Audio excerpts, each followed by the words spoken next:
ಕರ್ನಾಟಕ ರಾಜ್ಯದ ರಾಯಬಾಗ ತಾಲೂಕಿನಲ್ಲಿ V L ಪಾಟೀಲರು ಒಂದು ಸಾಮ್ರಾಜ್ಯ ನಿರ್ಮಾಣ ಮಾಡಿದರು. ಯಾವಾಗ ವಿ ಎಲ್ ಪಾಟೀಲರು ಸಾಮ್ರಾಜ್ಯ ನಿರ್ಮಾಣ ಮಾಡಿದರು, 50,000 60,000 ಜನಸಂಖ್ಯೆ ಒಂದು ಕರೆದ ತಕ್ಷಣ ಕೂಡಿಸ್ತಿದ್ರು.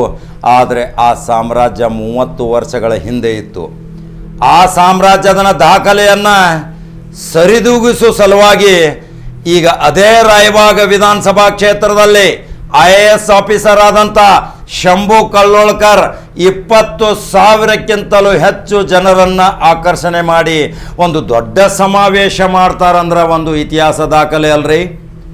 ನೋಡ್ರಿ, ನಿನ್ನೆ ರಾಯಬಾಗ ಕ್ಷೇತ್ರದ ಪ್ರತಿ ಮನೆಯಿಂದ ಇಬ್ಬಿಬ್ಬರು ಸದಸ್ಯರು ಬಂದಾರ. ಆ ಇಬ್ಬಿಬ್ಬರು ಸದಸ್ಯರು ಬಂದು ಒಂದೇ ಕರೆಗೆ ಶಂಭು ಕಲ್ಲೋಳ್ಕರ್ ಮಾಡುತ್ತಿರುವ ಸಮಾಜ ಸೇವೆಗೆ ಮಾರು ಹೋಗಿ ಇವತ್ತು ಶಂಭು ಕಲ್ಲೋಳ್ಕರ್ ಏನು ತೀರ್ಮಾನ ತಗೋತಾರ ಅದಕ್ಕೆ ನಾವು ಬದ್ಧರದೇವಿ ಅನ್ನುವ ಸಂದೇಶವನ್ನು ಸಾರ್ತಾರ ಇದೇ ರಾಯಬಾಗ ವಿಧಾನಸಭಾ ಪುಣ್ಯವಂತ ಕ್ಷೇತ್ರದ ಮತದಾರರು. ರಾಯಬಾಗ ವಿಧಾನಸಭಾ ಕ್ಷೇತ್ರ ಇಡೀ ಕರ್ನಾಟಕ ಅಲ್ಲ, ಭಾರತ ನೋಡಿತ್ತು. ಯಾಕಂದರೆ ಅಲ್ಲಿ ವಿ ಎಲ್ ಪಾಟೀಲರ ಸಾಮ್ರಾಜ್ಯ ಇತ್ತು. ಈಗ ವಿ ಎಲ್ ಪಾಟೀಲರ ಸಾಮ್ರಾಜ್ಯದ ನಂತರ ಈಗ ಡಾಕ್ಟರ್ ಶಂಭು ಕಲ್ಲೋಳ್ಕರ್ ನೋಡ್ರಿ, IAS ಅಧಿಕಾರಿ, ತಮಿಳುನಾಡಿನಲ್ಲಿ ಉನ್ನತಾಧಿಕಾರಿ, ಮುಖ್ಯ ಕಾರ್ಯದರ್ಶಿ, ಸಮಾಜ ಕಲ್ಯಾಣ ಇಲಾಖೆಯ ಪ್ರಿನ್ಸಿಪಲ್ ಸೆಕ್ರೆಟರಿ ತಮ್ಮ ಹುದ್ದೆಗೆ ರಾಜೀನಾಮೆ ಕೊಟ್ಟು ಉದ್ಯೋಗ ಮಾಡಲ್ಲದೆ ಜನಸೇವೆ ಮಾಡಕ್ಕೆ ರಾಯಬಾಗ ವಿಧಾನಸಭಾ ಕ್ಷೇತ್ರಕ್ಕೆ ಬಂದಾರಂದ್ರೆ ಅಲ್ಲಿ ಮೊಬೈಲ್ ತಗೊಂಡು ಕೈ ಎತ್ತರಿ ಅಂದ್ರೆ ಲೈಟ್ ಬಿಟ್ಟಾರ. 20,000ಕ್ಕಿಂತಲೂ ಹೆಚ್ಚು ಜನ ಒಂದು ಮನೆಯಿಂದ ಇಬ್ಬಿಬ್ಬರು ಸದಸ್ಯರು ಬಂದ್ರೆ ಆ ಹೋಟ್ಗಳು ಎಷ್ಟಾಕಾವು ಇನ್ನು ನೀವು ಕೌಂಟ್ ಮಾಡ್ರಿ. ಯಾಕೆ ಡಾಕ್ಟರ್ ಶಂಭು ಕಲ್ಲೋಳ್ಕರ್ ವಿಧಾನಸಭಾ ಕ್ಷೇತ್ರದಿಂದ ಶಾಸಕ ಆಗಿ ವಿಧಾನಸಭಾ ಪ್ರವೇಶ ಮಾಡುವ ಸಲುವಾಗಿ ಯಾಕೆ ತೀರ್ಮಾನ ತಗೊಂಡಾರಂದ್ರೆ ಅದರದ್ದು ಒಂದು ಸ್ವಲ್ಪ ಕಿರು ಪರಿಚಯ ಹೇಳ್ತಾನೆ ಕೇಳ್ರಿ. ಈ IAS ಅಧಿಕಾರಿ ರಾಷ್ಟ್ರೀಯ ಪಕ್ಷ ಕಾಂಗ್ರೆಸ್ ಪಕ್ಷದಿಂದ ನನಗೆ ಟಿಕೆಟ್ ಕೊಡಬೇಕಂತೇಳಿ ಅರ್ಜಿ ಹಾಕಿದಂಥ ಪುಣ್ಯಾತ್ಮ.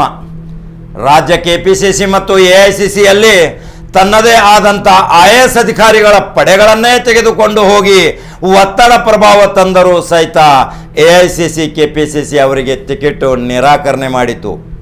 ಟಿಕೆಟ್ ನಿರಾಕರಣೆ ಮಾಡಿದ್ರೆ ಪರವಾಗಿಲ್ಲ ಅಂದರು, ಟಿಕೆಟ್ ಕೊಡೋರು ನನ್ನ ಜನತೆ, ಹೋಟ್ ಹಾಕೋರು ಮತದಾರರು, ವಿಧಾನಸಭಾ ಪ್ರವೇಶ ಮಾಡಾಕ ಗ್ರೀನ್ ಸಿಗ್ನಲ್ ಕೊಡೋರು ಪುಣ್ಯವಂತ ಮತದಾರ ಇರುವಾಗ ಈ ಟಿಕೆಟ್ದ ಅವಶ್ಯಕತೆ ಏನೈತಿ? ನನ್ನ ಮತದಾರರ ಟಿಕೆಟ್ ಕೊಟ್ರೆ ನಾ ವಿಧಾನಸಭಾ ಪ್ರವೇಶ ಮಾಡ್ತಾನಂತೇಳಿ ಈಗ ಅಖಾಡಕ್ಕೆ ಇಳದಾರ. ಜನಸಾಮಾನ್ಯರ ಕೂಗನ್ನು ವಿಧಾನಸಭೆಯಲ್ಲಿ ಪ್ರವೇಶ ಆದ ತಕ್ಷಣ ಯಾವ ರೀತಿ ರಾಯಬಾಗ ವಿಧಾನಸಭಾ ಕ್ಷೇತ್ರ ಹಿಂದುಳಿದೈತಿ, ನಿರುದ್ಯೋಗಿ ಯುವಕರಿಂದ ಬಳಲಾಕತೈತಿ, ಯಾವ ಕಾರ್ಖಾನೆಗಳಿಲ್ಲ, ಕೂಲಿಕಾರು ಜನ, ರೈತಾಪಿ ಜನ ನೊಂದವರ ಕಣ್ಣೀರಾಗಿ ನಾನು ಅವರ ಸಾಥ ಕೊಡ್ತೀನಿ, ಮನೆ ಮಗನಾಗಿ ಕೆಲಸ ಮಾಡ್ತೀನಿ, ನನಗೇನು ದೇವರು ಎಲ್ಲವನ್ನ ಕೊಟ್ಟಿದ್ದಾನ, ಸೇವೆ ಮಾಡುವಂಥ ಕಾಯಕಲ್ಪದ ಕಲ್ಪವೃಕ್ಷ ಆ ಶಕ್ತಿ ನಿಮ್ಮಲ್ಲೇ ಐತಿ.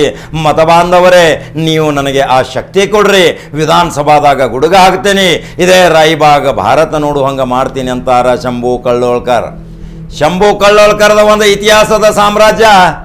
ಈಗ ನಿನ್ನೆ ನಡೆದಂಥ ಘಟನೆ, ನನಗೆ ಎಷ್ಟು ಜನ ಬೆಂಬಲ ಕೊಡ್ತೀರಿ ನೀವು ನಿಮ್ಮ ಮೊಬೈಲ್ ಲೈಟ್ ಮುಖಾಂತರ ತೋರಿಸಿ ಅಂದಾಗ 20,000ಕ್ಕಿಂತ ಜನ ಹೆಚ್ಚಿಗೆ ಆ ಮೊಬೈಲ್ ಲೈಟ್ ಕೊಟ್ಟು ಆ ದೃಶ್ಯ ತೋರ್ಸಾಕತ್ತನ್ನು ನೋಡ್ರಿ.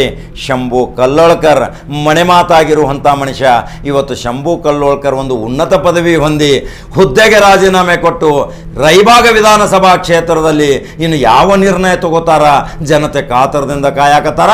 ಜನ ಹೇಳ್ತಾರ ಅವರಿಗೆ ನೀವು ಯಾವುದೇ ನಿರ್ಣಯ ತಗೋರಿ, ಯಾವುದೇ ಪಕ್ಷದ ಟಿಕೆಟ್ ತಗೋರಿ, ಯಾವುದೇ ಚಿಹ್ನೆ ಮೇಲೆ ನೀವು ಕೂಡ್ರಿ, ನಾವು ನಿಮಗೆ ಸಾಥ್ ನೀಡ್ತೀವಿ, ವಿಧಾನಸಭಾ ಬಾಗಿಲು ನಿಮ್ಮ ಸಲುವಾಗಿ ಖುಲ್ಲಾ ಐತಿ, ಕಳಿಸೋ ಶಕ್ತಿ ಆ ದೇವರು ನಮಗೆ ಕೊಟ್ಟಾನಂತಾರ ಶಂಭು ಕಲ್ಲೋಳ್ಕರ್ ಅಭಿಮಾನಿ ಬಳಗ. ಹಂಗಾದ್ರೆ ಆ ದೃಶ್ಯ ಒಂದು ಸ್ವಲ್ಪ ನೋಡ್ಕೊಂಬರೋಣ್ರಿ. ನಂಬರ್ 1 ಚಾನಲ್ ದೃಶ್ಯ ನೋಡೋಕ್ಕಿಂತ ಮುಂಚಿತ ಫಾಲೋ ಮಾಡ್ರಿ, ಲೈಕ್ ಮಾಡ್ರಿ, ಶೇರ್ ಮಾಡ್ರಿ. ನಂಬರ್ 1 ಚಾನಲ್ ಶಕ್ತಿಯುತವಾದ ಚಾನಲ್. ಯಾವಾಗ ಯಾವ ಸುದ್ದಿ ಬಿತ್ತರ ಮಾಡ್ತೈತಿ ನಂಬರ್ 1 ಚಾನಲ್ ಕಡಕ್ಕಾಕ ಅರ್ಧ ಎಲೆಕ್ಷನ್ ಆಗತೈತಿ. ಹಂಗಾರ ನೋಡ್ರಿ ಶಂಭು ಕಲ್ಲೋಳ್ಕರ್ ತಾಕತ್ತು.